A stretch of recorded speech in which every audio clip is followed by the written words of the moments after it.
What's up, everybody? I was a little small there for a second. All right, how you doing? It's your boy John with ACTION-FLIX.com coming at you with another live edition of the Action-FLIX podcast. That's right, we are live. It is Saturday, October 10th, and I am just trying to get some things out of my mind. I got some personal stuff going on today that I'm just trying to keep myself occupied. So, what a glorious day. It's New York Comic-Con weekend, and unfortunately, I've been to New York Comic-Con a bunch of times, like 4 or 5 times in the past. I used to live in New Hampshire, so when I lived in New Hampshire, I was able to go at least I think 4 or 5 times.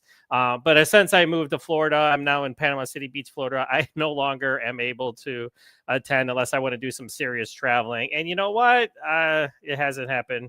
But if anything, it is what it is. I would love to go to Comic-Cons all the time.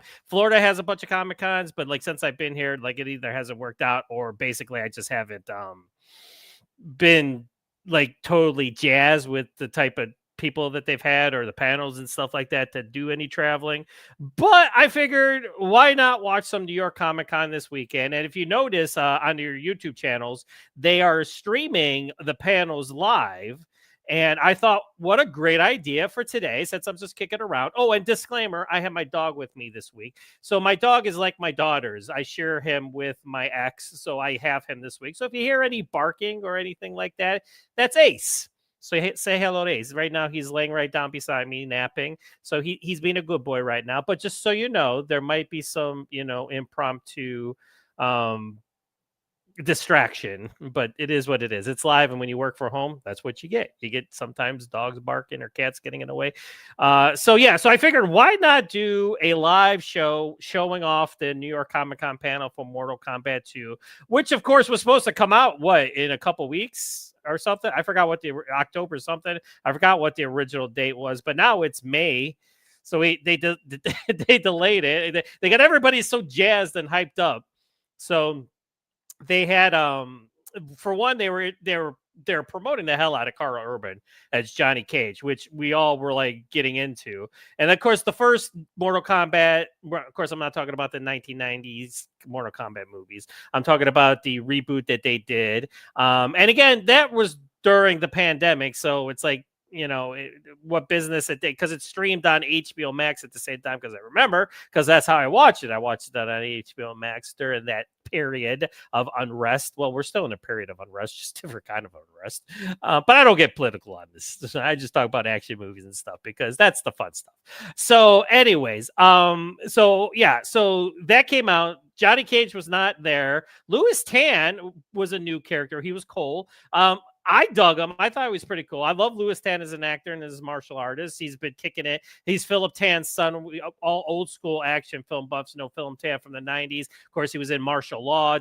He was on an episode of Raven. You remember Raven with Jeffrey Meek and Lee Majors? Yeah, baby. That's some old school stuff right there. So Louis Tan is the son of Philip Tan. Philip Tan's been in the industry for decades and has been doing stunt coordinating, fight choreographing, acting. So now his son, Louis Tan, has been kicking it in the industry as well. He's actually got a new movie called Safe House coming out this month, which I'm jazzed to watch.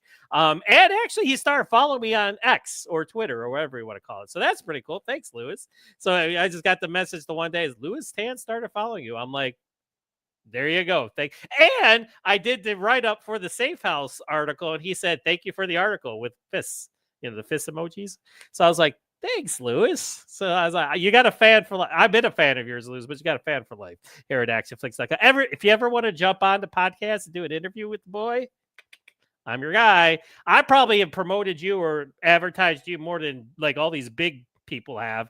So it's jump on my show. It's come on, let's talk some Mortal Kombat and all kinds of stuff. Anyway, so this panel is going to be coming up at roughly around 4 o'clock Central, 5 o'clock Eastern time, which is where they're at. They're in New York City, so New York City is Eastern time. I am Central, so it's going to be 4 o'clock. So I figured I would just, put I believe I'm able to put it up. I've seen some other people put panels up on their shows and stuff on YouTube. So because here's the only thing that sucks. Unless you're in the audience, unless you bought a ticket and were able to get into the Mortal Kombat 2 panel, all the exclusive shit that they show you, all the cool stuff, the stuff that nobody's ever seen before, because I've been there many times and I've seen some stuff for the first time myself, will not be present in the stream. and I've been watching the stream throughout the weekend. So what happens is when they go to something that they can't show online, you just get filler, and it just says, "Hey, thanks for watching, but unfortunately, you're out of luck because you're not in the audience." So I apologize. That's out of my hands. I can't. So hopefully later on down the road they'll release stuff that they did with, because why else? Excuse me, I'm choking. Why else would you like? That's how they get people in the seats. So I mean, if they showed it online at the same time, and people would be like, "Well, I'll just watch it from home," but at the same time, you're in the same room with the actors and talent themselves. So I remember when I was like 10 feet away from Keanu Reeves, like he literally like walked right past me going to the stage, and I was just like, "Oh my God, it's John Wick." So that nothing like that. That's cool. I mean, I saw a lot of celebrities. John Krasinski. I saw for him when he was promoting Jack Ryan. Who else did I see? I was going to see John Berthal when the Punisher was starting, but unfortunately, that tragedy happened in Las Vegas, and they canceled that year. Boy, was I what? It was tragic. I get it, but listen, it's got nothing to do with that. It's like I was so excited to meet John Berthal. I had my wife at the time, my ex-wife now, was going to allow me to get a photo with him and an autograph and everything. But then, of course, they canceled. So I was this close. Now I see online all the time him hitting all the cons, and I'm like, that could have been me, like when the Punisher came out. But anyway, that's another reason why you go. You're able to rub shoulders with the celebrities. But yeah, so when they show exclusive stuff, it's gonna just be silence and nothing, and we're all just kind of like twiddling our thumbs while we wait for it to come back. But at the same time, you get to see them all talk about the movie and stuff like that. I'm sure they might talk about the delay. I don't know if they're going to talk about that because a lot of people were pissed off when they did that. Because like I was saying, they were getting everybody hyped up. They had the Johnny Cage faux trailers, him being Johnny Cage, and they did a trailer for one of his movies does not exist, but they were doing that. Then they released the trailer. And I'll show the trailer after the panel. I'll put that stuff out and talk a little bit afterwards about it. So right now I'm just kind of waiting. I have it on the little screen here. So as soon as it pops up, I'll put it up here and I'll shut up and watch it all with you guys. So if you're joining me, feel free to comment what you liked about Mortal Kombat, what you didn't like about Mortal Kombat. Are you excited for Mortal Kombat 2? I'm excited for Mortal Kombat 2. Listen, they released that trailer and I was like, yo, this is dope. I was like, this is what the first one should have been. I liked the first one for what it was. I get it, but it was still bloody. It was violent. But like the fight scenes themselves didn't really stand out. There wasn't one of those like moments, or anything. It was just, there was some good kicking and punching, and then people got chopped in half and their head severed and all kinds of good stuff. But it's like, hopefully like with this, like Karl Urban looks like he just steals the show as Johnny Cage. So that's exciting. But like I said, if you want to drop a comment as we're watching the panel, feel free to do so. I'm also going to do my first episode of Yo-Jo Zone this weekend. That's right, bitches. I'm going to do my first Yo-Jo Zone. So I was looking for what should my first episode of Yo-Jo Zone be. And of course, Yo-Jo Zone is my official ACTION-FLIX podcast exclusively for G.I. Joe. That's right. I am such a fan. Let me show you right here. I got this recently. It's an exclusive variant to the Hush issue. Can't you really see it? It's kind of blaring in the light, but there's Snake Eyes himself. So I got that a little while ago. And let me see if I got this one too. This is a variant cover to one of the issues before. It's the black and white cover, which shows Dawn and Storm Shadow. I got this one too. I got another variant cover for when they did the new Silent Missions. Yes. So I got a lot of G.I. Joe. I got a lot of cool shit to show you guys. So what I'm going to do this weekend is I'm going to do a roundup of all the G.I. Joe news that we got from New York Comic Con. So far, they've announced some cool hardback books that they're going to be putting out, which looks super cool. And they released a bunch of Hasbro Pulse. The guys at Hasbro Pulse did a thing where they did their new classified figures that they're doing for next year, which Corbala Pythona looks badass. And there's some there's a Night Viper, like a Cobra Night Viper that looks hit and run, looks awesome. So a lot of cool figures that did. So what I'm going to do is I'm going to do my first episode of Yo-Jo Zone with New York Comic Con. Not that they need my help promoting them, but I'm going to talk about the exclusives that they came out with. And also I'm kind of mad. I'm kind of mad because then they had another variant cover for the Hush issue, which had Snake Eyes holding his Uzi, and then he was doing the iconic, with his finger, like shh, with his finger. But it's only available if you were there. They were getting them out for free, for God's sakes. What? It's like, so now, of course, you'll see them on eBay for $500 in 2 weeks. But it's like, if I was able to go to New York Comic Con, I could have got another cover. Because what I'm doing is I'm going to hang them up on my wall. So hopefully, when I do my Yojo Zone, I'm going to do my wall over here. This is going to be my wall of Joe. So I got my G.I. Joe Retaliation poster. Shut up. I like the movie. I don't care what you thought of it. And I got a new Snake Eyes poster. I got the Snake Eyes poster over here. I got all my guys over here. So I'm just going to have it all decked out for Yojo Zone. And I'm going to do my first ever Yojo Zone episode 1, which is going to pump up what they did at New York Comic Con. Plus, I'm going to talk about other things like the variants and stuff that I got. And there's some other new action figures that I haven't gotten recently, but I haven't shown anybody. So there you go. So right now we are just waiting. It is 3:52 here, 4:52 in New York. So in about 7 minutes, they're going to be doing the panel. And like I said, I'm not going to do anything with Mortal Kombat right now. I'll show the trailer again and how awesome. I'm sure you guys have seen it, right? Duh. I'm like, if you guys follow me in this channel and this website, if you haven't seen the Mortal Kombat 2 trailer, you probably watch it because you're like, yeah, this is coming out in October. And you're like, yeah, now it's coming out in May. What's the date again? Hang on one second. May what? May 15th. That's right. Smack dab in summertime. So everyone was like, what? Like, okay, I think Mortal Kombat is kind of niche. It's popular in the sense that, yes, it's one of the most popular video games ever made. But I mean, it's not Spider-Man, like Brand New Day, or like or Avengers Doomsday that's coming out next Christmas.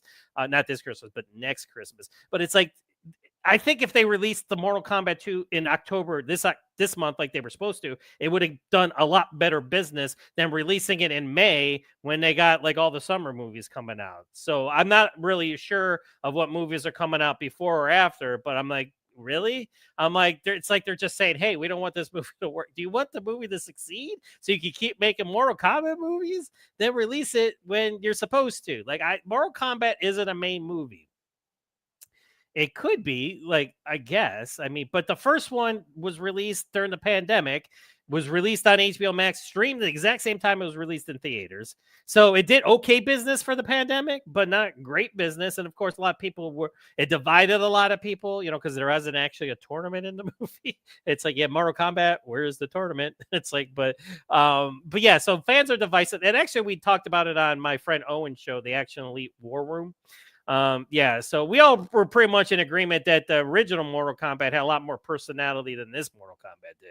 But again, I still like it. I still like it for what it was. Mortal Kombat Annihilation, the sequel to the original Mortal Kombat. Holy, it's just fight fest. It's just, if you like to see sparring for 2 hours, then Mortal Kombat Annihilation is for you. The worst CGI ever at the end when they turn into the monsters and everything, and you're just like, what the hell is going on right now? But again, Robin Show was still in it doing his thing. They killed Johnny Cage in the first 2 minutes, which it wasn't even played by Lyndon Ashby that time. It was played by Chris Conrad, who was popular for Young Hercules at the time and has done some other stuff. But yeah, so he was Johnny Cage, and he took his glasses off and ran and did his flying sidekick, and then I was like, what? Okay. Whatever. So yeah, so again, that one is deemed even lower on the scale of Mortal Kombat movies. So if anybody ranked their top Mortal Kombat movies, it would probably go the original, the reboot, and of course Annihilation. And then of course they did animated movies. You can kind of throw those into the mix, but I think you'd have to keep animated movies separate because they're their own beast. I mean, you could if you wanted to, but I don't know. Like, I haven't seen all the animated ones. I saw Scorpion. That was freaking awesome. That was bloody as hell. But yeah, I haven't seen them all. I have to catch up on those as well. So yeah. So here's the thing. Like, Mortal Kombat, it's popular. It's the fan base is kinetic over it, but at the same time, mainstream wise, you need legs for the movie to make money over the course of, because then again, anything goes to streaming in 3 weeks anyway. So like the first 2 or 3 weeks is very, very important for a movie, because that's pretty much where it's going to make its bank. Because after that, it's like, oh, even Superman, they released it early on streaming because Peacemaker was coming out. And then James Gunn was like, well, we need more people to see Superman. So they released it on HBO Max well before they should have. But that's neither here nor there. So yeah, so I'm just waiting. We got about 4 minutes now. So as soon as it happens, I will jump on the live stream. You'll see me in the bottom here. I'm going to do the bottom picture. I might comment occasionally. I might talk during the intermissions when they're showing all the cool exclusive shit that we can't see. But like I said, it is what it is. I'm just happy I'm able to see the panel. Actually, I promoted the Running Man panel from Friday. I did an article about that, but if you notice, that's been taken down since. It was during the live stream. And I've been looking on YouTube to see if anybody did the Running Man panel to put back on there. And as soon as if I see one, I'll put that one back there. If not, I'll just take it out and just keep the posters on there. Because they released some really cool retro style posters for the Running Man. I'm excited for it. Everybody's like, Arnold Schwarzenegger's movie wasn't even really based on the Running Man novel by Stephen King. It was loosely based on it. And it's a cool Arnold Schwarzenegger movie. But I'm excited for this one because one, I think Glenn Powell's killing it. I think he could be an action star. This is his first headlining action role, so we'll see how it goes. And it just looks cool as hell. And it's more from the book by Stephen King, where it's all over the world and for 30 days and stuff like that. So that's pretty cool. So yeah, so here we are. So let me double check here. Yep, Mortal Kombat is coming up. Feature film coming up next. So I'm going to pop it up here. Boo. There we go. I'm over on the side. That's fine too, I guess. I have it on mute right now because they're just playing music as they're, this is their pre-show stuff. And of course they show you all the cool shit that I was there live at one time. That's what are you going to do though, right? Maybe one day I'll make the trek back up there. Like it's like something really, really cool. But that's the only problem is you got to buy your tickets way ahead of time. And when you buy your tickets, plus I'm out of loop now. So like here's what happens. Like if you went to Mortal Kombat, if you went to New York Comic Con like the year before, you get like first dibs type of thing. So I've been out of the loop for years. So I would not be able to do that anymore. So I'd have to wait to hopefully get my 4-day pass. But then you have to do that even before they announce who's going to be there. And then they start announcing people and then people cancel. And it's like, so it's kind of like you kind of just hope for the best type of thing. So if I were to fly up and go to New York and because San Diego is like a distant dream for me. I'm never going to make it to San Diego. I pretty much just kind of like just accepted the fact that that's not going to happen. I mean, I could be wrong. I mean, one of these years I could be doing well and I'll just be like, you know what, I'm going to San Diego. But hey, I'm 52. Hasn't happened yet. So I doubt it's going to happen anytime in the near future. But I keep checking on the Florida ones. If I ever do hit a Florida Comic Con, I am definitely going to stream shit from there. I just have to make sure I find. Plus, it's like, it's hard when you have a job. Like I'm in, like right now, like I'll be starting my job in a week or so. But like it's hard to like get time off and stuff like that. So that's why I wish I did this for a living, because then I would just be able to go as a press type of thing, which would be kind of cool. Because I do that too. Like I apply for press credentials, and of course they always deny me because they're like ACTION-FLIX.com. Who the hell is this guy? Well, I'm an action film website. If you didn't know, I interviewed Scott Adkins 11 times, Dolph Lundgren, Michael J. White. But it is what it is, like I said. So it's going to be starting here anytime now. So as soon as they put it on, I am going to hit the unmute button and we will get started here. So Karl Urban is supposed to be there, director. Some of the other cast members are going to be there. So this should be fun. Checking this out. Like I said, it just sucks that we won't be able to watch the really cool. I'm sure they're going to show some really cool shit. Especially with Mark, they're going to give the fans a fight scene or something. They're definitely going to show something with Karl Urban as Johnny Cage, which is like, oh God, you just want to see more after that trailer and those faux trailers that he made. Oh my God, were those not fun? Listen, that's like old school promotion right there. That's like Machete. Like remember when Machete came out with Danny Trejo and they were making fake trailers for movies that he wasn't fake Robert Rodriguez movies and stuff like that. So it's kind of like that. So that was kind of fun. But it is what it is. And I say that a lot because it is. But before we get started, don't forget to, if you like what you see, like and subscribe. That's right. Hit that like button, subscribe, and hit your updates. Like when I put up new videos, it'll update you when I have a new video. I just have a new one there with the director of Beast of War, which is awesome shark thriller. If you have not checked that out, make sure you do so because that is some cool shit. Let me tell you. And I was trying to get a real big interview set up for this weekend, but it doesn't look like it's going to happen, which is unfortunate. So I'm just pretty much going to just wave the right flag with that one and just lick my wounds.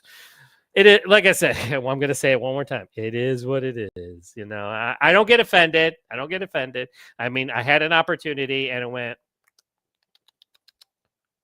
So unfortunately, but I have another interview that I'm going to be putting out here in a day or so.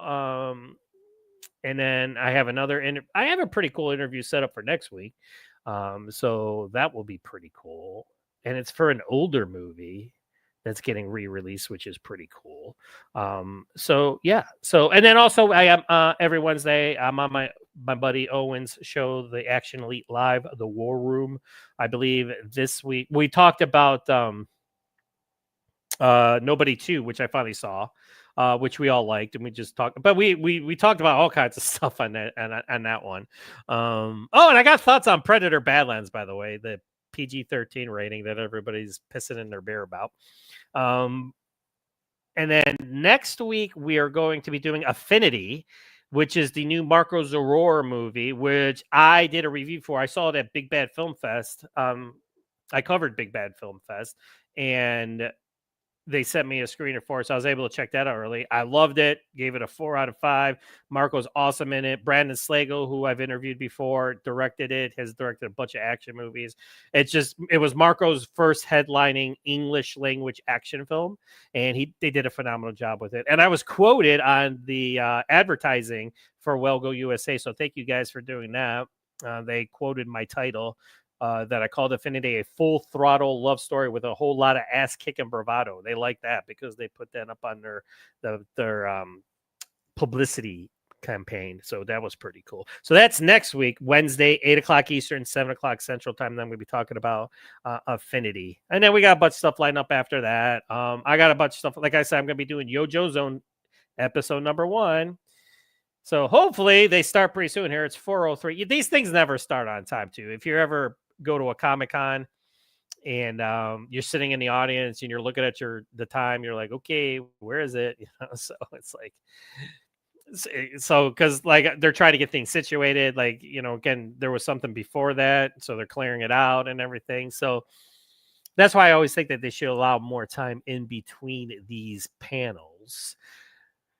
But I think there was enough time to clear out because what I was watching, like they were done like 45 minutes ahead of time, I think. But I don't know. I'm not there, so I couldn't tell you. But it's there. Mortal Kombat 2 feature film. It's coming. So if any of you guys are watching, let me know. What do you guys think about Mortal Kombat 2? Are you excited? Are you not excited? Can you give a shit? Well, if you're watching this, then you're probably give a shit because... Oh, here we go. All right, let's go. All right, I'm going to unmute. Thank you. I cannot tell you how excited we all are here, and you guys are going to be glad you came here. There's going to be some really cool stuff to show you, which we won't see, but that's okay.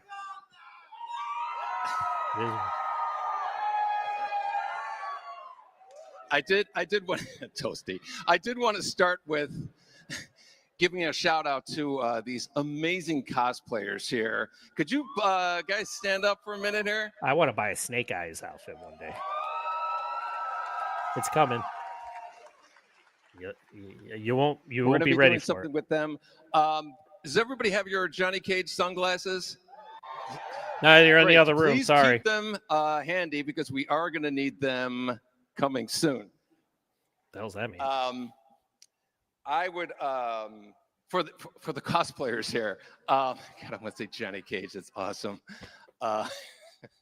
Just amazing. I really want to be in that audience right now because I want to see the cool shit that they're going to show. First thing, let's start off. We're going to throw you back to a behind-the-scenes video that I think you're really going to dig. Let's roll it here. And it's going to cut.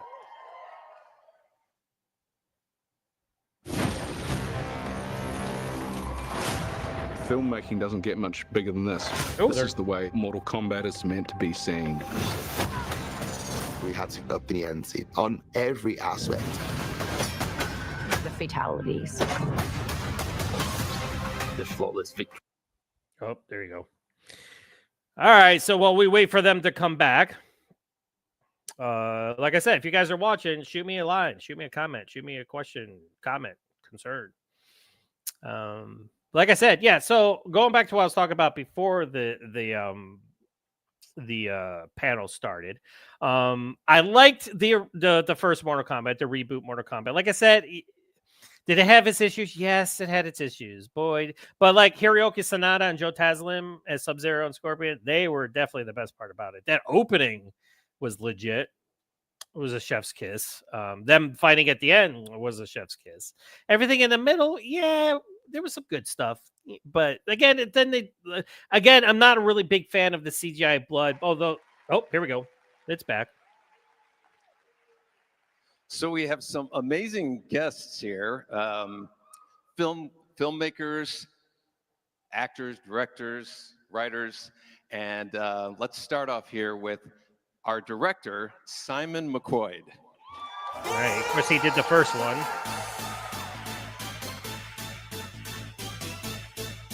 Like, I don't understand. Like, okay, no offense to Simon, but why don't they get like Jeremy Slater?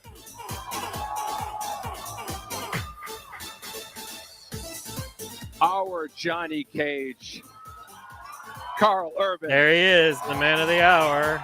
He does. I actually saw Karl Urban live for The Boys. I was there for The Boys, and I got to see him live talking about when The Boys first came out. The amazing Katana, Adeline Rudolph.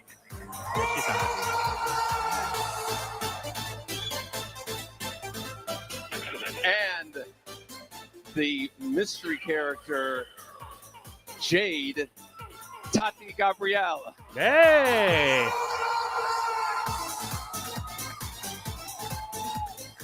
Finally, One more seat. the meanest person, the meanest character, but the nicest person you're ever going to meet, Martyn Ford as Shao Kahn. That guy's a mountain. Holy cow, that guy's huge. He was actually recently in Red Sonja. He was at San Diego Comic-Con, which I liked. Again, shut up.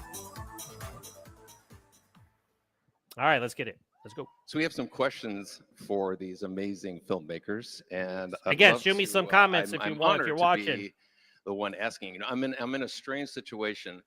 I was involved in the creation of the first game, and I've seen this movie 3 or 4 times now.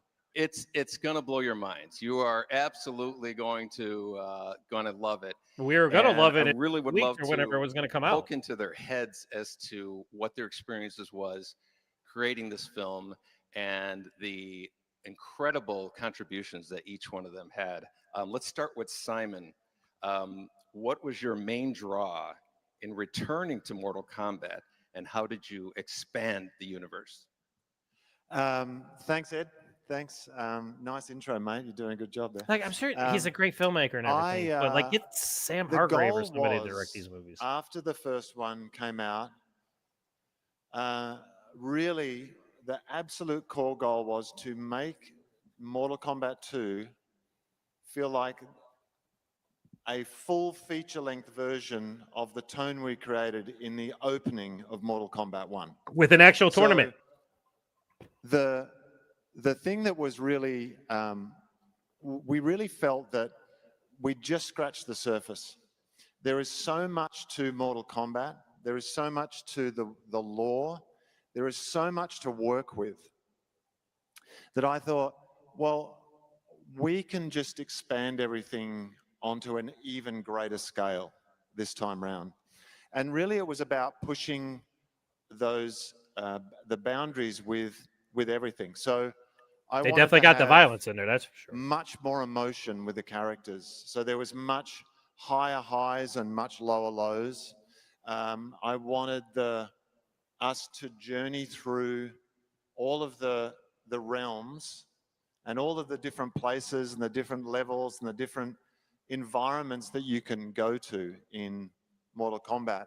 I wanted us to spend more time in those places and to see that and to be able to use the treasure trove that you've created over the years. There's so much there. So to know that we could come back and just swing so hard and just let it rip and just have this massive, wild spectacle up on the big screen was an amazing thing. So how could I say? Yeah, and he wasn't kidding when he said this is not only the craziest action movie, but there is so much emotion. There's a lot of drama. You will cry when you watch this movie. And I don't think I've ever cried watching a Mortal Kombat I'm movie. thrilled that Not even when Johnny Cage died in the second one. you're eventually going to see it. Okay. Simon, again, this is a bit of a tough one. Some fans were disappointed when the movie was moved from October to May. Oh, yeah, let's hear it. And why did you move it? No, I'm yeah, sorry. that's right. It was all my fault. Thanks, Ed. Yes, Simon. Yeah, Why did you move the movie? Yeah, was it? I'm sure it wasn't his. I'm sure it wasn't his terrific. decision. Yeah, way to throw Maybe me you under can the help bus us there, Ed. explain the delay. Yeah. Okay. Well, we're actually a victim of our own success. So every time people have seen this movie, it's sort of just gained momentum, and it's just we've created a massive summer blockbuster, is what we've created, and so I think we should all be sort of proud of the fact that Mortal Kombat 2 as the movie and the franchise itself is just going to kick off summer next year. So yes, we have to wait, but it's going to feel massive when it comes out next year. So that's the reason. Yeah, it's going to be worth the wait. This is going to be a huge. Do you summer believe that? blockbuster. I don't know. I know I'm sure that's a reason, but I'm probably sorry, pretty that's painful to have to wait several more months. But the wait several will months. absolutely be worth it. Better be. Next question is for Karl. All right, here we go. Johnny Cage. Johnny Cage is a iconic Mortal Kombat character. He's one of the main. He's my characters favorite in this film. Can you set the stage as to where we are finding Johnny Cage when we first meet him? What's his situation and what's the tone of him? Sure. Thank you, Ed. Hey, New York, how are you? He's such a great guy too. Owen met him Great to be and said here. he was Thank awesome you and for, talked to for him. having us. Okay, Johnny Cage. When we first see him in Mortal Kombat 2, is a very dispirited character. You see that from the trailer, yeah. His career is completely in the tank. He's not been keeping up with his martial arts training. The world has forgotten who Johnny Cage is, and he has very little. It's of a lot that, like 90s brash, direct-to-video. cocky Johnny Cage that you'd know from the games. That he's just a broken man, and it's at this very juncture that Raiden and Sonya turn up and tell him that he's been drafted to fight in Mortal Kombat. Yeah. And so through the course of the movie, you're going to get to see him transform into a true champion of Earthrealm, a hero, and you get to see him sort of involuntarily get launched into this insane action epic adventure. It'll blow your minds, man. Mortal Kombat 2. He's a great spokesperson, let me tell you. You know, I don't know how many of you are familiar with the Johnny Cage character from the games, but he's very, bombastic, over the top, almost like an animated cartoon character. Karl's interpretation is a little bit more brooding, a little bit more a harder tone. I was wondering if that came from you, came from Jeremy, came from Simon, some combination as to kind of portray him that way. It was really Jeremy. I mean, that's really the character, the way that you've set up that character. To me, it's fun because you give the character a place to start. we're going to get to that character, right? But we have to start him somewhere to give him this incredible arc, right? Yeah, I think we all kind of felt that the Johnny Cage from the games, who is the biggest movie star in the world and kind of has everything at his fingertips, isn't a character that necessarily you can go on a journey with. He kind of already has everything. So it was more interesting to us to start him at a lower place and sort of watch him become the Johnny Cage. I think that's a good A lot place.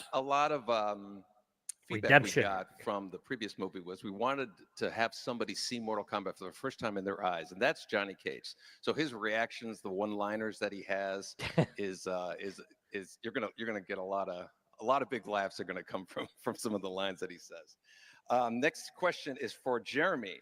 How did you balance fighting, action, and emotional elements into writing the script? You know, it's a great problem to have when you have He's big on social media too. a movie with He's like really 20 cool main on social characters. media. There's so much to choose from.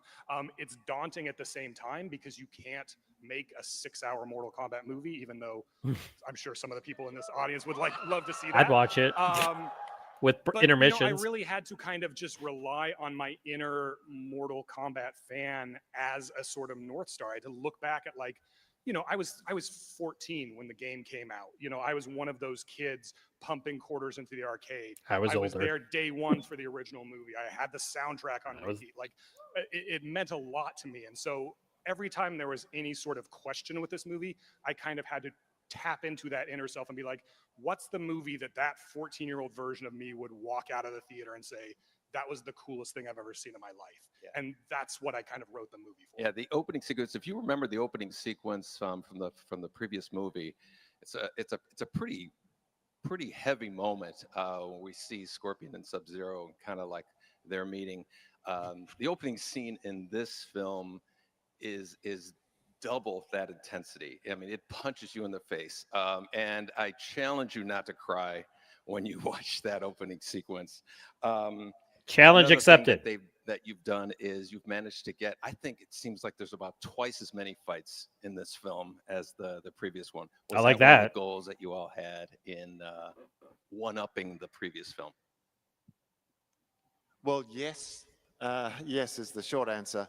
I think the tournament itself allowed us to create a structure that the storylines all went through all the time. So all of our characters, their journeys have to go through the tournament, and we wanted to do that in a way that was visually sort of massive, but visually interesting, and always had the variety that Mortal Kombat has from the beginning. So I think it was a constant balance, and something we just spent a lot of time talking about, and a lot of time sort of balancing and calibrating and keeping the tone right, and making sure that this character wasn't getting, you know, they need to be looked after, and this character needs to. So it was just sort of a constant balancing act, really.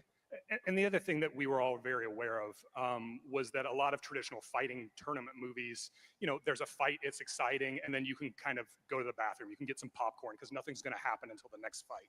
And we didn't want that structure. So in this movie, there's the tournament is awesome, but in between the tournament, the characters have their own sort of missions and adventures they're going on, so that there's really no downtime. It's kind of all fun stuff. Yeah, and the fact that there's a tournament and the tournament has consequences is such one of my favorite parts of this film. Is the tournament actually means something.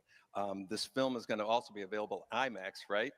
Simon, can you tell us anything about, you know, the experience of watching it in IMAX and why people should search that out? Yeah. So, I mean, it was really exciting to go into this knowing that IMAX wanted to be part of this and make it as big and as massive as possible. So that's a pretty fantastic thing as a director to be partnering with those guys. They're an absolute joy to work with.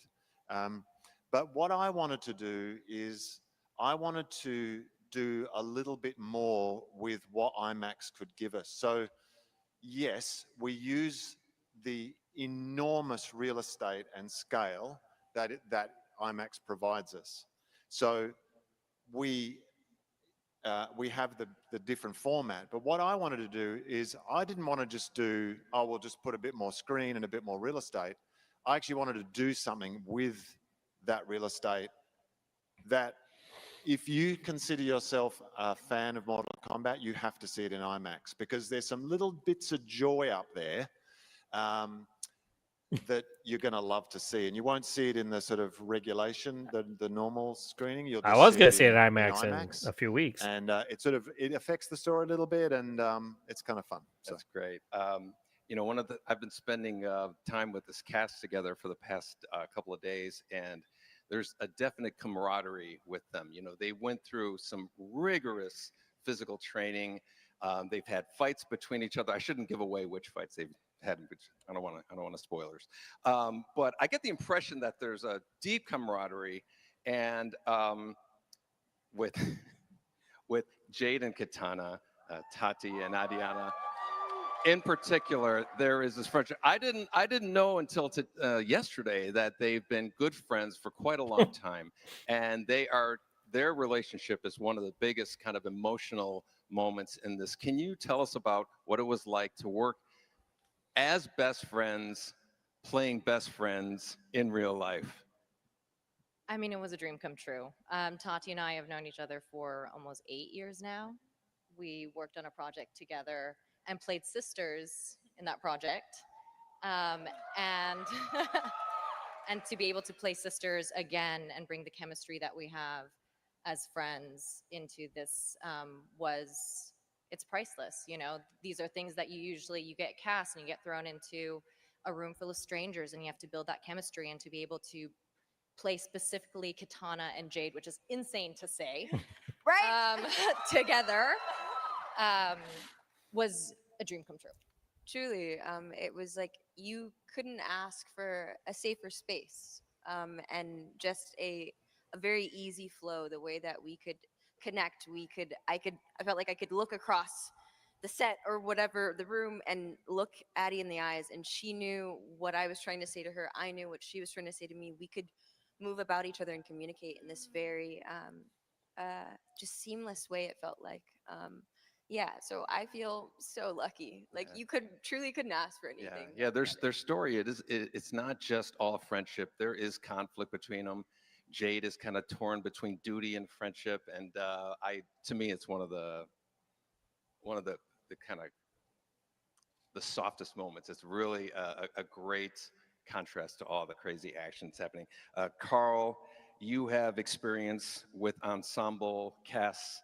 And how would you compare this cast, the ensemble, working with anybody here of The Boys? Again, I was there for that first panel when the first season wasn't even out yet. Is that a yes? And he was awesome at that so time. how does it compare with working with this ensemble cast? We're your favorite. Oh, yeah. Yeah.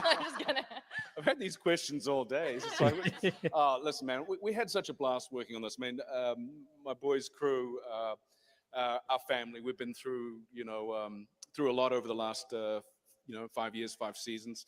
And to walk into this movie and with these guys, and then to walk onto something that was, pre-existing with the incredible cast that was, did such phenomenal work in the first movie.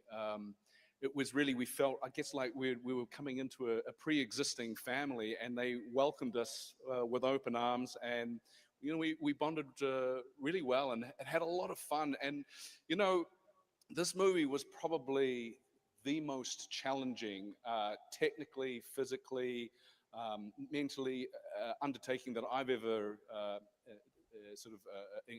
attempted in my career. And we had just the most amazing stunt team, and we hung tough, and we're a family. Again, kind of speaking of that physically demanding, Martyn plays the epitome of evil in Mortal Kombat as Shao Kahn, and he couldn't be further from that in real life. Stop giving away these sneak. Real life. If anyone dares question that. When I went to Australia, actually, and I was watching the film, and the day that they were filming, it was a fight scene with Shao Kahn. And he had on this costume that was so menacing. I was literally intimidated to go, introduce myself. And but then it turns out he's just the nicest guy in the world, and the contrast is just amazing. I think perhaps he went through the biggest transformation because not only changed his personality, but he also had to change physically. Didn't you have to be in makeup for how long every day? Yeah, makeup was probably similar to some of you guys who are here today. It was a good 4 to 5 hours in the chair. Wake up call would be probably about 2 a.m. Simon to thank for this. And then it was normally a half hour, 40-minute drive to the studios, in the chair for 4, maybe 5 hours, depending on what the scene was that day. And then to go from that to try to get ready for the fight scenes. And these fight scenes, people, are absolutely insane.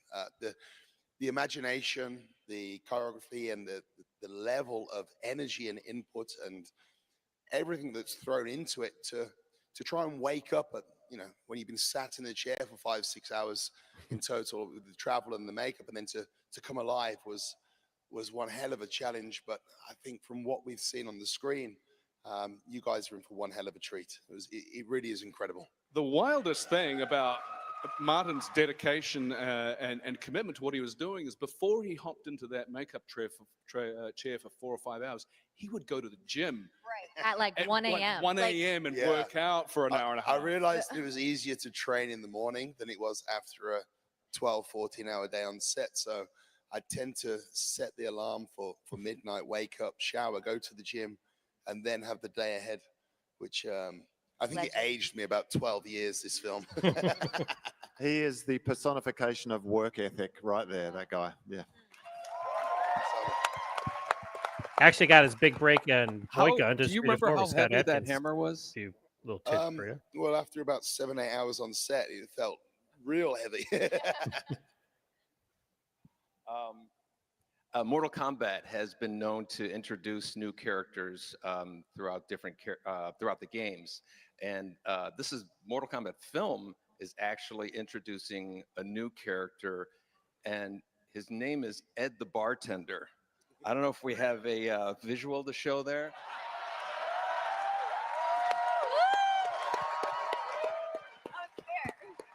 Yeah.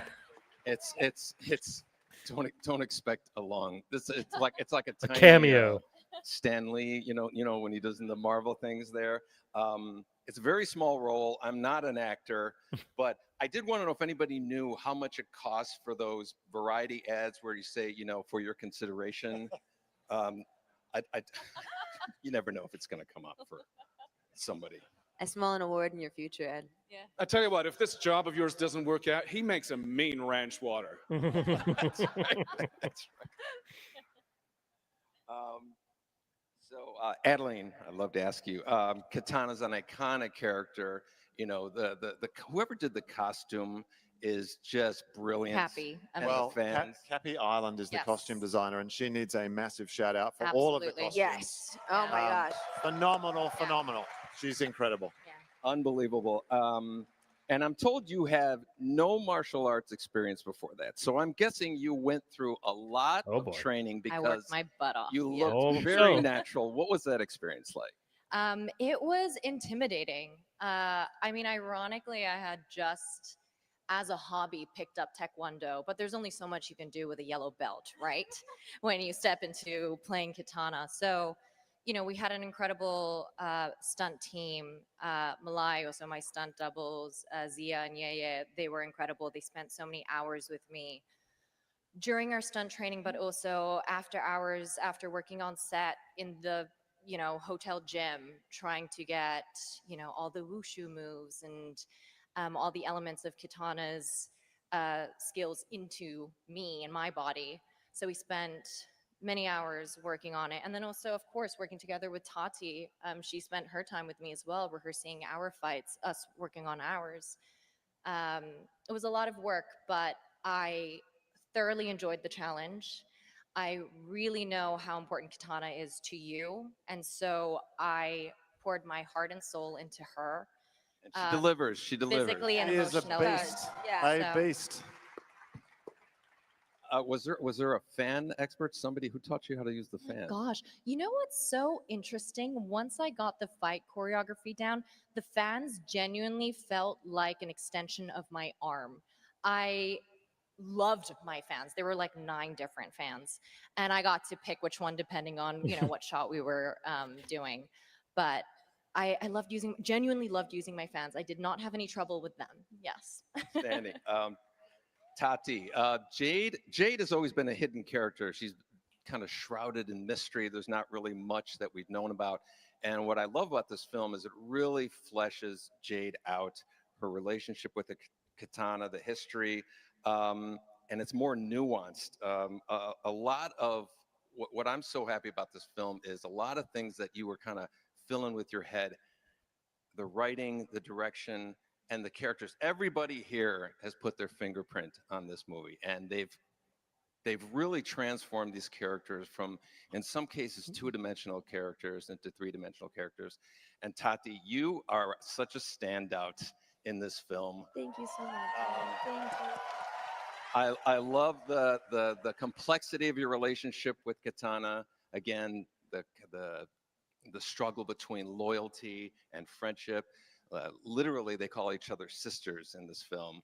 What was that like?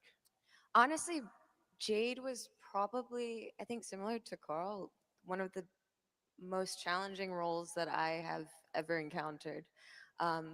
Physically, mentally, but just understanding her and understanding that conflict, understanding the moral question that she was being faced with, and how she decides to answer it and at what point she decides to answer it.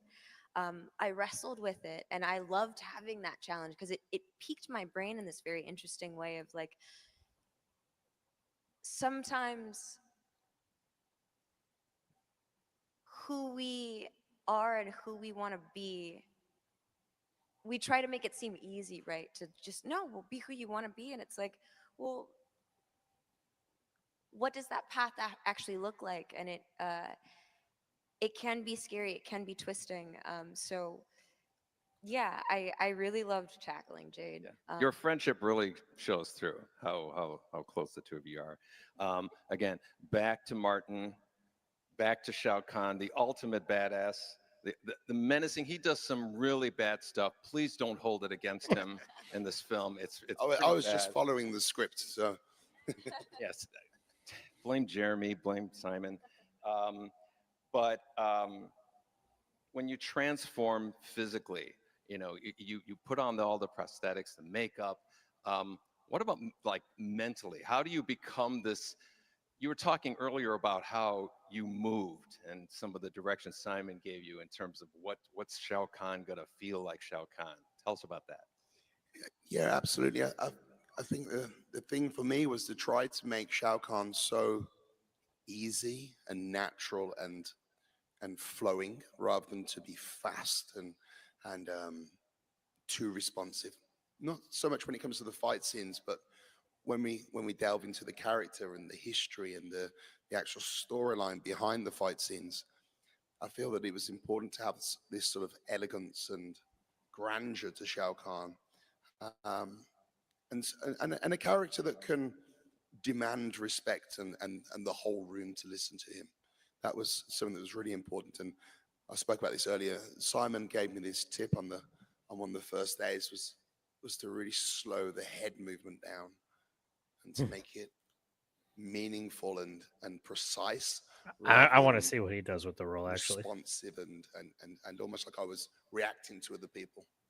So to have solid advice from people like Simon and to really feel the character was something that I felt was important to put across and to try to give Shao that power that he deserves and needed.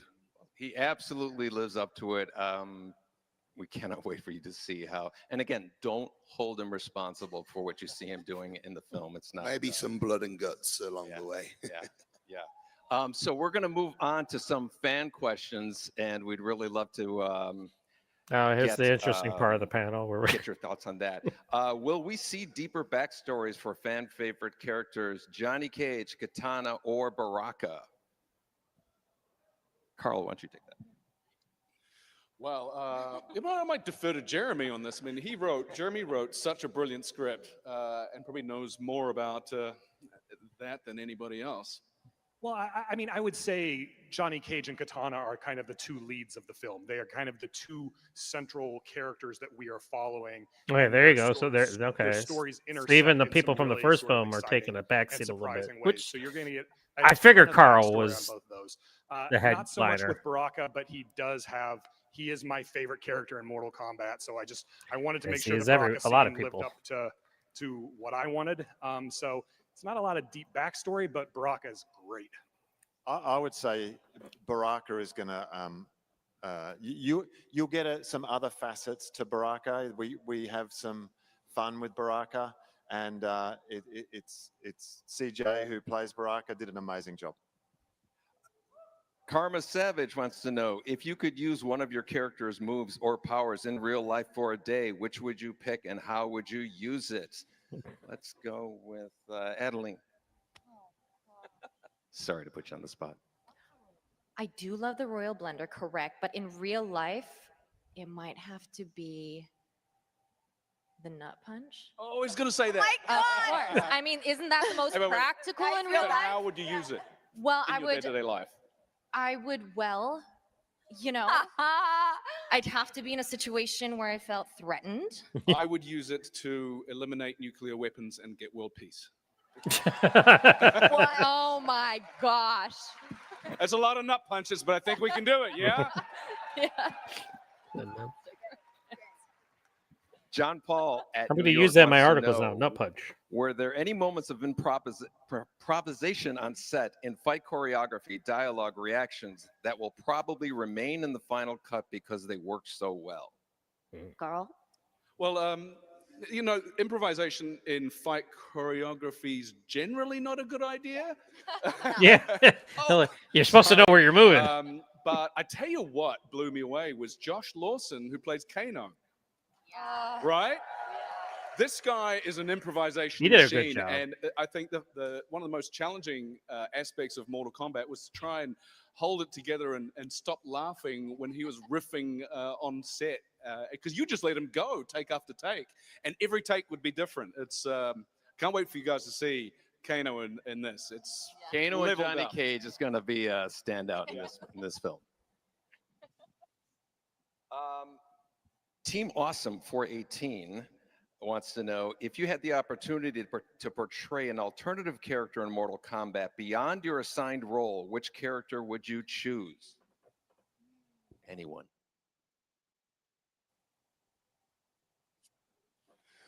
I would go for any character that didn't require me to spend 4 to 5 hours in the chair. I think that would be phenomenal. Because Genius answer. Yeah, right. it was Yeah. bloody hard work. Colleen Carling wants to know, has the cast played the video games? And if so, who is your favorite character and which game is your favorite? Yes. Previously, it was always Jade that was my favorite character, just because I even before doing all of this, I felt like I related to her a lot. My favorite game at the moment is MK1, just because I'm in the thick of it. And my favorite character to play as is currently Liu Kang, actually. Yeah. So Justin shout Lyon. out Ludi. Justin Lionheart wants to know, to the cast, which characters live in a mythos with high stakes and extreme moral contrasts?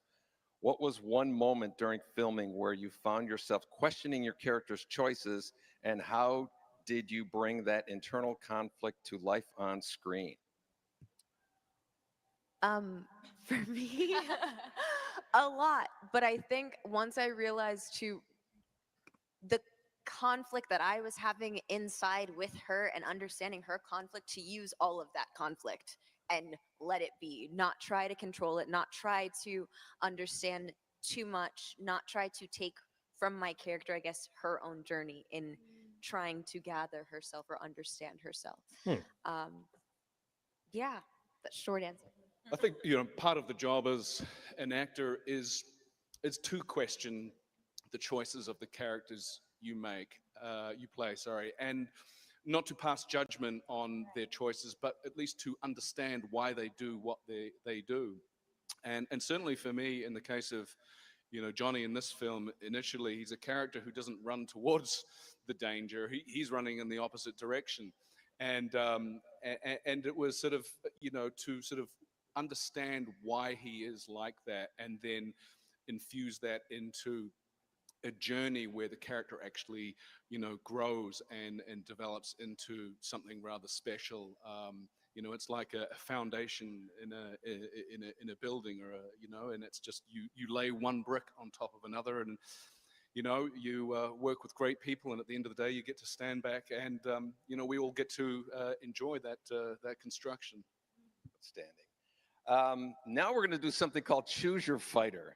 We're going to invite the cosplayers that we've identified to line up wearing your wristbands. Oh, this should be and interesting. each one is going to pick a panelist. I'm going to ask a question, and we're going to see who can answer the question first. It's on related to Mortal Kombat. Do not only pick on Karl, okay? So, question one. Oh, we asked. You have to pick. Are you first? You pick the question. No. You pick a combatant. Choose your fighter. You're gonna challenge to see if you can answer the question.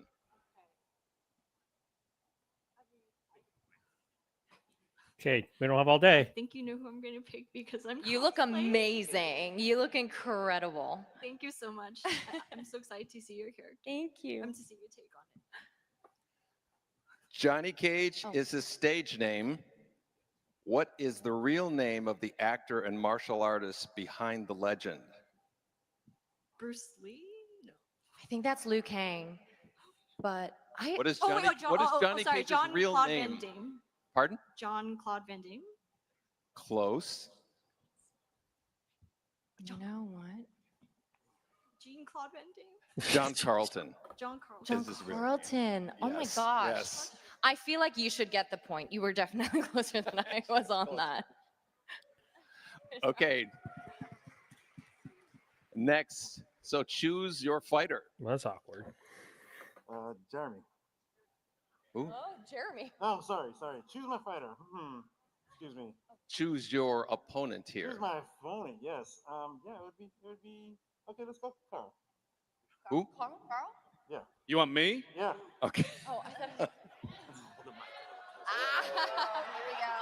Here we go. Such the showman. All right, buddy. Let's go. Adeline Rudolph stars as Katana in the film Mortal Kombat II. Princess Katana is considered young in her realm of Edenia. How old is she in Edenian years? Oh. She, I think, was 10,000 years.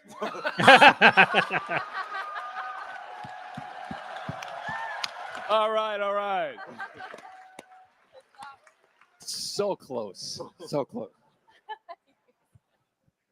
Okay, next contestant. Johnny, I wonder who's gonna choose. Choose your opponent. Choose your opponent. Martyn, I see you up there. Come on, Hero man. of the show, Johnny Cage here. Gotta take it down a peg or two. Hit me. Okay, Katana was a love interest of this character even after his murder. Liu Kang. Liu Kang.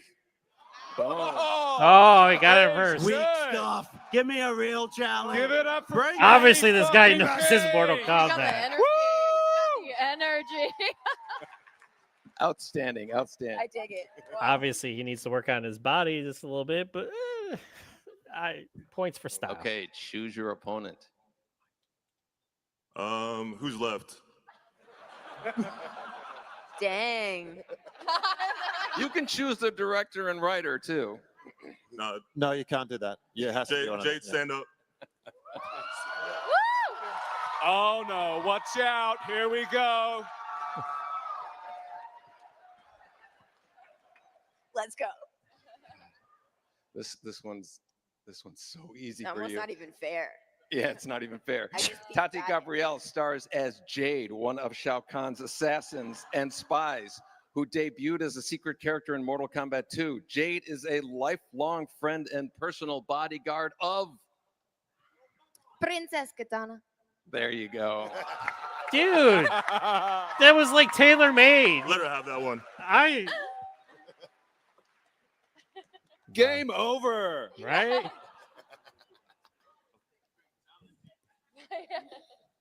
I'm gonna pick Katana. Okay. Go. Oh, gosh, Okay. she's making me nervous. All right. Adeline versus Sub-Zero. You look amazing. Who provided the voice of Scorpion in the original video game? Ed Boon. Yes. Yes.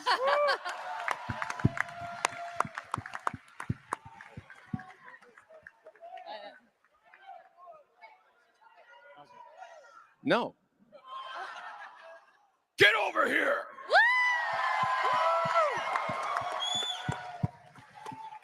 Okay, who's your opponent? From one John to a Johnny. So, Carl, please. All right. Oh, man. Do you remember the Mortal Kombat song? Dun, dun, dun, dun, dun, dun, dun. What was the name of the Belgian rock band that brought the soundtrack to life?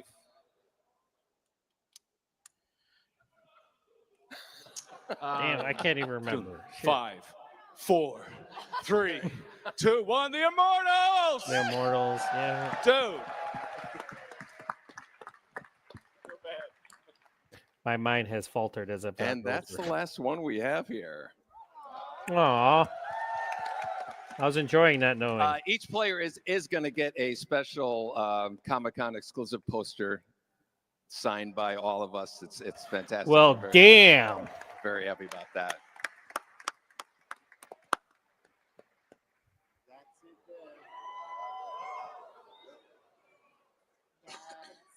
Ooh. Yeah, that's the special poster you guys are going to get for playing the game. And I'd hang that on my so wall. thanks for doing that. Thanks for looking amazing. Incredible work.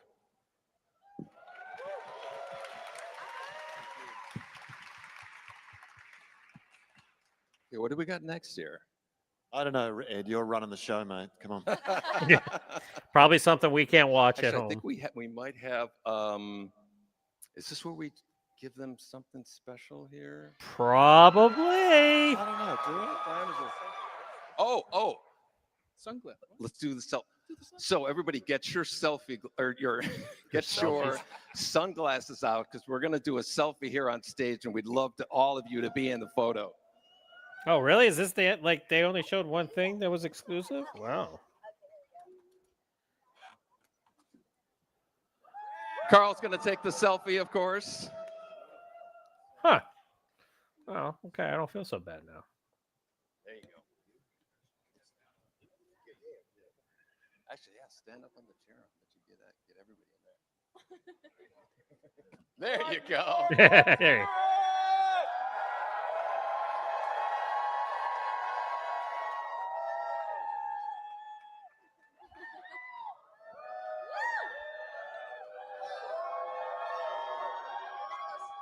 God, I miss being there. Holy cow, it's been so long. So much fun There to you do. go. Yeah, it smells and you probably get sick afterwards, but it's worth it. Now we're going to stop the live stream because you guys are in for a huge treat here. I figured it. You guys want to? Yeah, okay. What are you gonna do, right? God, I want to see what they're showing. I knew the Immortals after he said it. I was like, damn it. I was thinking of yeah, I was thinking of somebody else there for a second, but I was like, but dude, the Princess Katana one, like, dude, you like she was sitting on her. It's like you can. He was probably just wrapped up in the moment. So yes, we're on pause here as it's they're showing the crowd that's there something really effing cool from the new movie, which was supposed to come out in a few weeks, but now we have to wait till May 15th. And of course, he gave the standard answer. It turned into a summer movie. Did it really though? But May, I'm like, I would think maybe August, but I don't want to delay it anymore. But listen, again, I am not throwing shade on Mortal. I was in the arcades when Mortal Kombat first came out. There was an arcade next to one of my. I had two cinemas actually. It was pretty cool, across the street from each other. I had Great Lakes Mall Cinema and Erie Commons Cinema. Two. So like if for whatever reason a movie didn't come out at one, it would go into the other ones. That's why and they always joke with me on the Action Elite Live that I have seen every movie. I've seen more like back then. Nowadays it takes an act of God for me to go to the movies. But yeah, there was an arcade next to Erie Commons Cinema, which that was my first job actually. My first job was I was an usher for Erie Commons Cinema. I met my first girlfriend there. Yeah, so her name was Rachel, by the way. And I remember playing Mortal Kombat. But listen, okay, do you release Mortal Kombat 2 in theaters in May 15th, in the middle of May? So, they ended the stream, so it's done. Is it done? It's probably done because it was probably the last thing that they were going to do. That's fine. All right, well, we'll get rid of it here. All right, what are you going to do? I'll keep it. That's a bummer, man. I thought at least get to see them send them off into the sunset. But that's fine. That was pretty cool. I mean, it was fun. Like Karl Urban, like I said, like I told you guys during the stream, I got to see him in person at New York Comic Con before the first season of The Boys came out from Amazon, and he was part of the panel. So I did get to see Karl Urban. I did not get to get a chance to get a photo or anything like that with him, which kind of sucks. But I did get to see him live that year, promoting The Boys before it became a hit.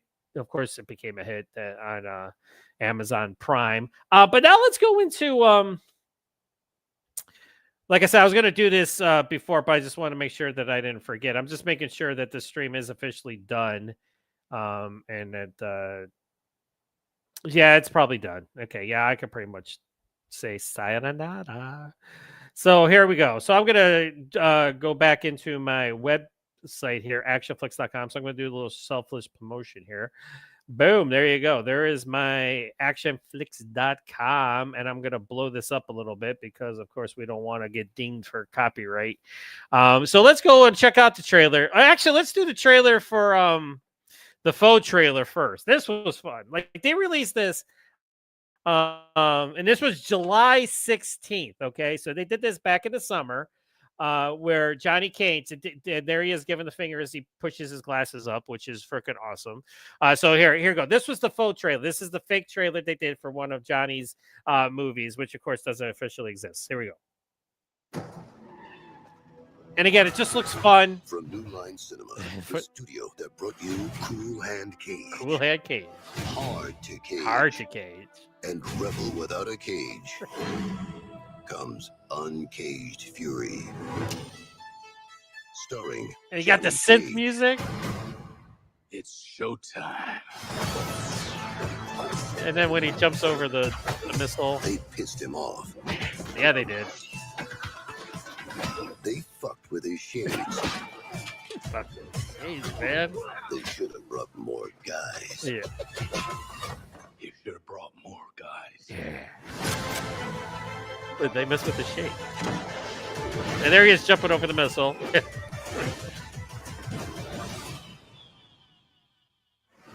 Uncaged Fury. Coming to a theater near you this October. No, it's not, but that's okay. No worries. So that was the fake trailer that they did. And of course, then they did the posters and everything. But then they came out with this. And of course, it's going to say the original release date because they suck. And again, Simon gave the right answer. So it's got to be watched on YouTube since so this is the official trailer for Mortal Kombat 2, now coming May 15th. Oh, hang on a second. I gotta reshare. Hang on a second. My bad. So I had to go to YouTube to show it because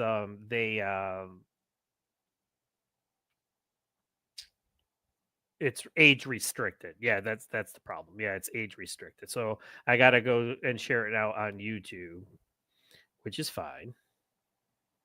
There we go. All right, so now we're all set. Let me just make sure that it is. Yeah, I got to boop. There we go. All right, this should be good. All right, here we go. Let me go back to the beginning. Yeah, it's a red band trailer. That's why. So like when I share it on my website, you got to go to the site because it's age. Uno mas, thanks. You're Johnny Cage. I loved Citizen Cage when I was a kid.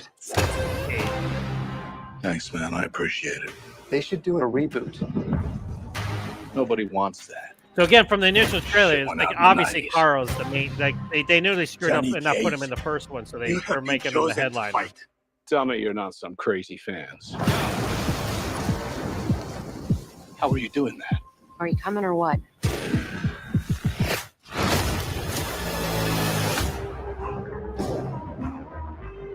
Where the hell am I? It's called Mortal Kombat. It's a fighting tournament. To the death. Fuck that. Oh, okay. This Next is a day. war Yeah, okay, for the so fate of your world. they changed it. More people. I'm not some champion.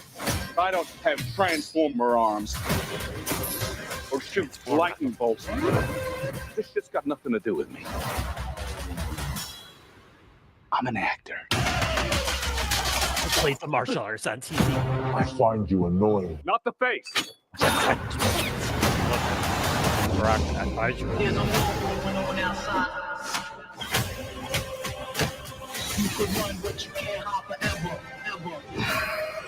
It's time to become the hero you were meant to be. All right, you big ugly fuck. It's showtime.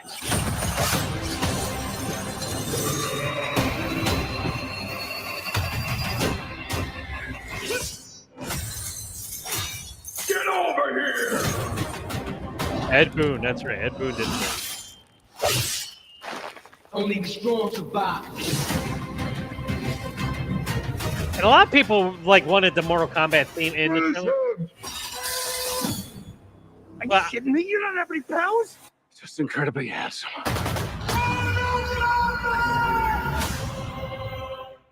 All right, so they changed. I can't remember if that trailer came out. I think that's what happened. They released it when they changed the date. Yeah. So here's the thing. So I'm gonna stop that and go back to my.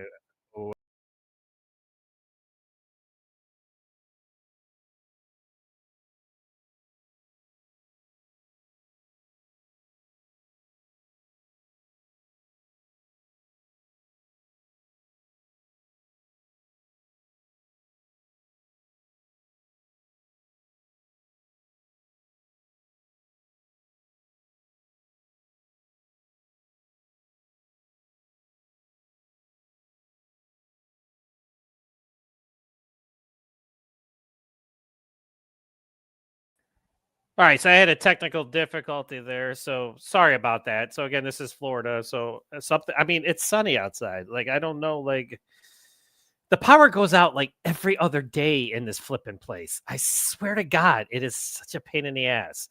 Anyway, so it's live TV. What are you gonna do? All right, so here we go. So this is what I was doing before I was rudely interrupted. All right, so just to give you some like.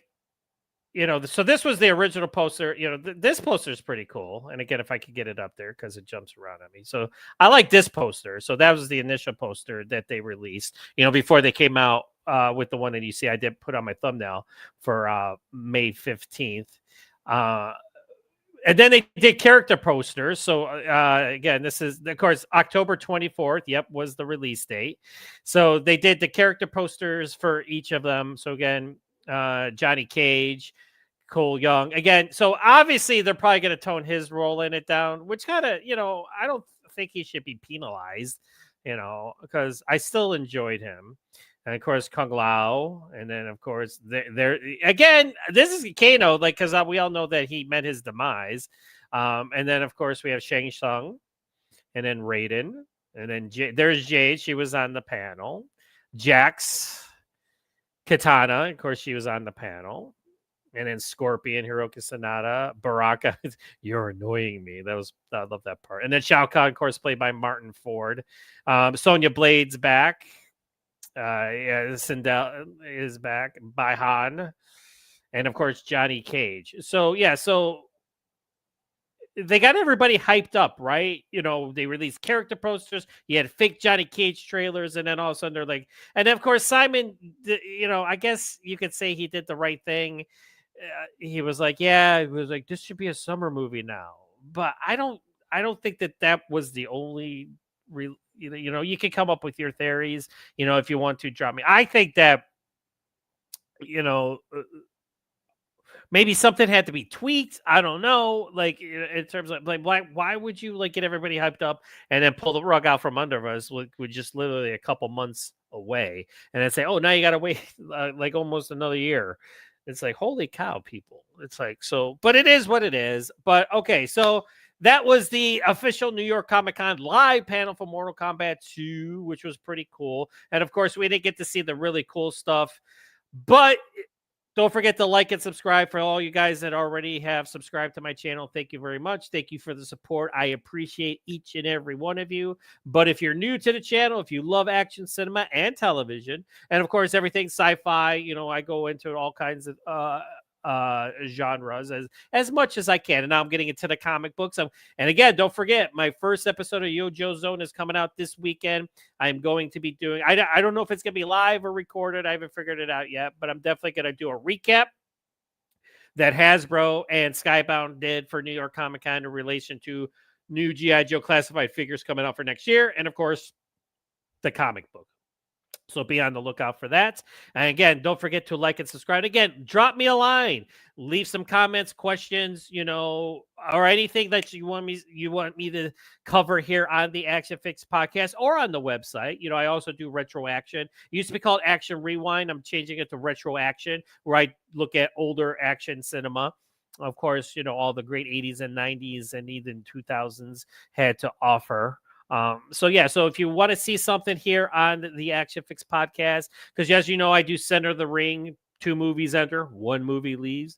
And then, of course, I do movie breakdown, which I do reviews of movies. And then, of course, Yojo Zone, where I talk about all things G.I. Joe. So I'm going to be finally, because I've been teasing Yojo Zone for months now, but it just hasn't happened. I haven't had the opportunity to get it going the way I wanted to. So I figured, why not make my first episode a New York Comic Con recap and talk about that, and as well as other things related to what's recently going on with the universe of G.I. Joe. Because again, I'm such a fan, and I'm trying to get shirts and again my wall of Joe's set up and everything. So we'll see how that goes. I might not have the wall of Joe set up for my first episode of Yojo Zone, but it is coming. It'll give you something to look forward to, if anything else. So again, thank you for hanging out. I saw some of you guys were watching. Thanks for hanging out with me, keeping my mind off of things. Like I said, this is kind of a tough weekend for me, but I'm surviving. I'm kicking it. It is what it is. I always say that all the time, but in my personal life as well as here on the website.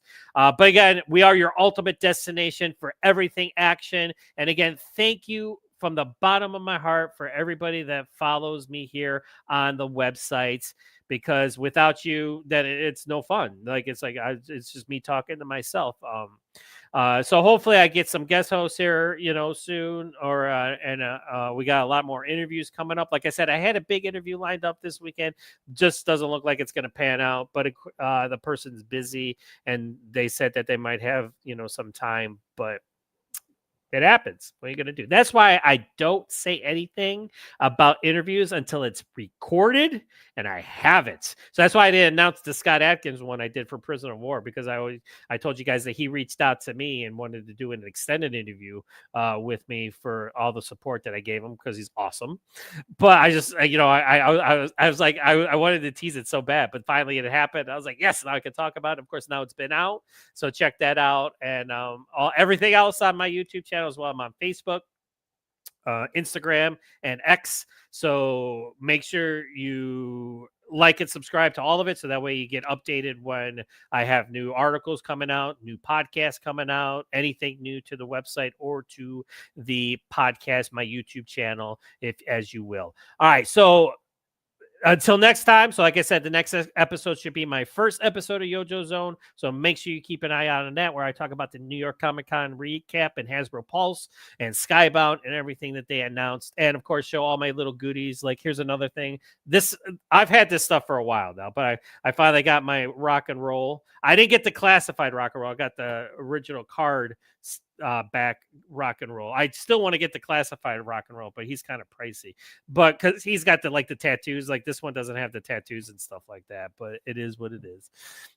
I say that all the time because it is. What are you gonna do? Just go through life. Just be like, whatever. It's fine. All right. So again, until next time, this is John signing off for the ACTION-FLIX live podcast at actionflix.com. We are your ultimate destination for everything action in cinema and television. And again, until next time, be nice. Until it's time to not be nice.